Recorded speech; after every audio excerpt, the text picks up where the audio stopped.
Hello students, this is Professor Vinay Kushwaha from Gyan Academy.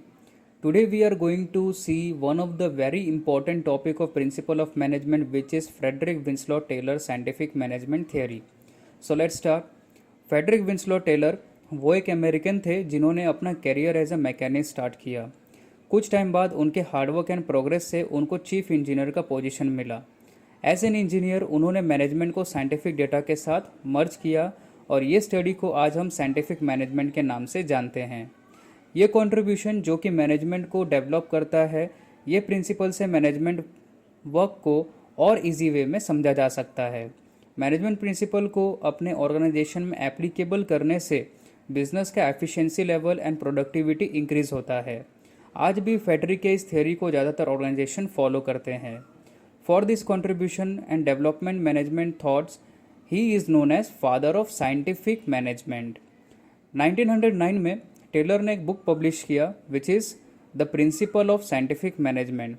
Frederick ने अपने book में बहुत सारे ऐसे प्रिंसिपल बताए कि किस तरीके से ऑर्गेनाइजेशन को एक बेस्ट वे में रन किया जा सके, जैसे मैनेजर एंड वर्कर कैसे एक दूसरे को कोऑपरेट कर सके। बिना एक दूसरे के कोऑपरेशन से कोई भी ऑर्गेनाइजेशन अपने गोल को अचीव नहीं कर सकता।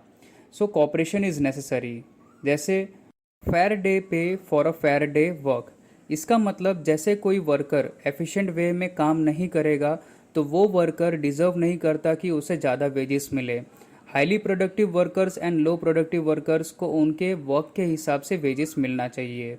जैसे selecting the right people for the right job, ऐसे वर्कर जो वर्क में एफिशिएंट हो उस वर्कर को ही हायर करना चाहिए ताकि बिजनेस का एफिशिएंसी लेवल बढ़ सके। ये सब हम आगे के इस वीडियो में एज अ प्रिंसिपल स्टडी करेंगे।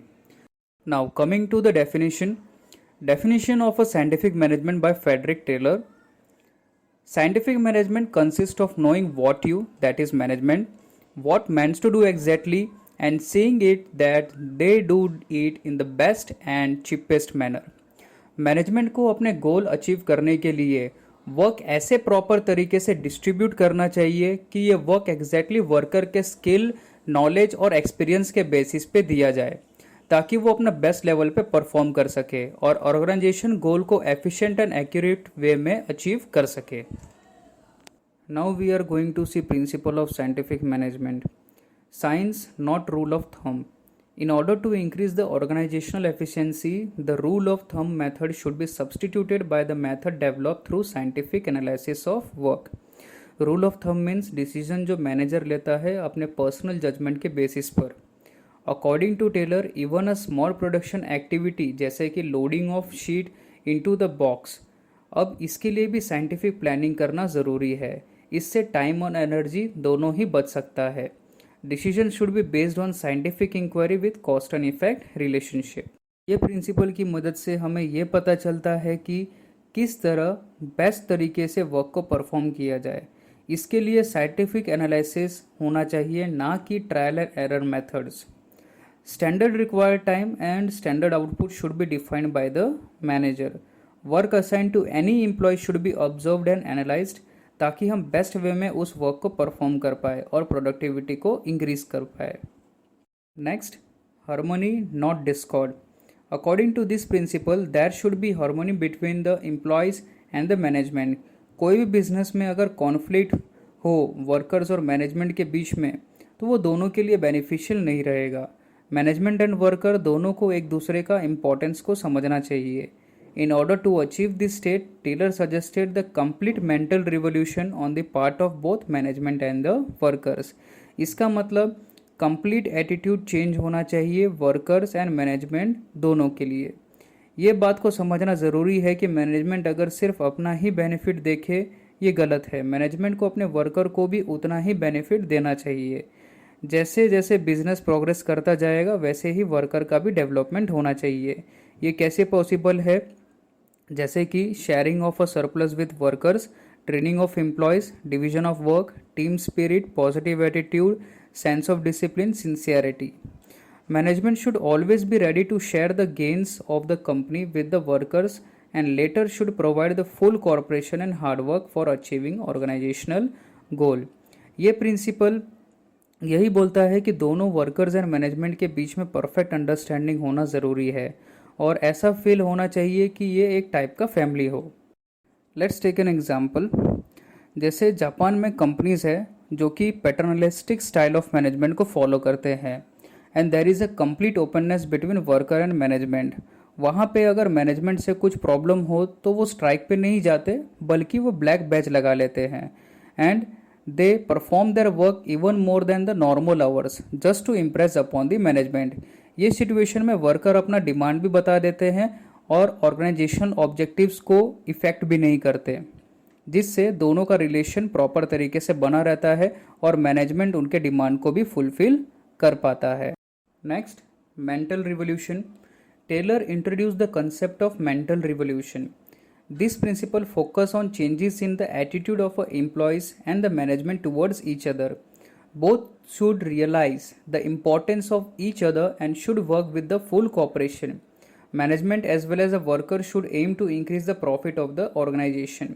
दोनों मैनेजमेंट एंड वर्कर को एक दूसरे को समझना चाहिए, एक दूसरे को इम्पोर्टेंस देना चाहिए और फुल कॉपरेशन के थ्रू वर्क करना चाहिए। दोनों का एक ही एम होना चाहिए to increase the profit of organisation. इसके लिए वर्कर को अपना 100% एफर्ट देना होगा और दूसरी तरफ मैनेजमेंट को अपना कुछ प्रॉफिट का हिस्सा एज अ बोनस या इंसेंटिव्स वर्कर को डिस्ट्रीब्यूट करना होगा, जिससे वर्कर अपने काम को और इफेक्टिव वे में कर सके। There should be the spirit of togetherness between the workers and the management. Next, cooperation, not individualism. This principle emphasizes on a mutual cooperation between workforce, that is employees and management. Worker को management का एक अहम हिस्सा समझना चाहिए और उनके suggestion को इम्प्लीमेंट करना चाहिए। मैनेजमेंट ऐसे बहुत सारे एक्टिविटीज़ करते हैं और उस एक्टिविटी में वर्कर को एक इम्पॉर्टेंट पार्ट समझ के डिसीजन लेने में इन्वॉल्व करना चाहिए। At the same time, workers should also resist from going on strike or making unnecessary demand from the management. Worker को एक इंटीग्रल पार्ट ऑफ ऑर्गेनाइजेशन जैसा ट्रीट करना चाहिए।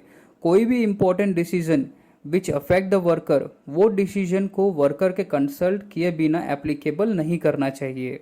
Both of them should visualize themselves as a two pillars whose soundness alone can ensure the achievement of goal of the organization. Division of responsibility. Proper division of work should always be accompanied with the division of responsibility between managers and the employees. Major जो planning करता है वो top and middle level management करता है।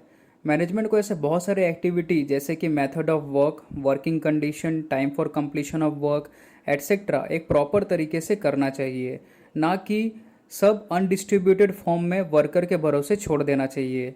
Superior अपने subordinate को proper तरीके से उनके स्किल, नॉलेज, एक्सपीरियंस के थ्रू वर्क में डिवाइड करना चाहिए ताकि ऑप्टिमम रिसोर्सेज यूटिलाइज हो सके एंड प्रोडक्टिविटी इंक्रीज हो सके with better efficiency. Development should responsible for planning, organising the work, whereas the worker should be responsible for the execution of work as per the instruction of the management. Next, development of employer and employee for a greater efficiency and maximum prosperity. Efficiency of an organization also depend on the skills and capability of its employee to a greater extent. Scientific management में worker को select and train किया जाता है according to the requirement of job to be perform by them. Job depend करता है physical, educational and psychological requirement पे। जो भी पर्सन वो जॉब के लिए सुटेबल होगा उसको सिलेक्ट कर लिया जाएगा और कंपनी उसको फर्दर ट्रेनिंग देगा। वर्कर को टाइम टू टाइम ट्रेनिंग देना भी ज़रूरी है ताकि वो अपने स्किल को अपडेट कर सके। Hope you understand this topic. If you like this video then do press the like and don't forget to subscribe our channel Gyan Academy for the further updates. Thank you.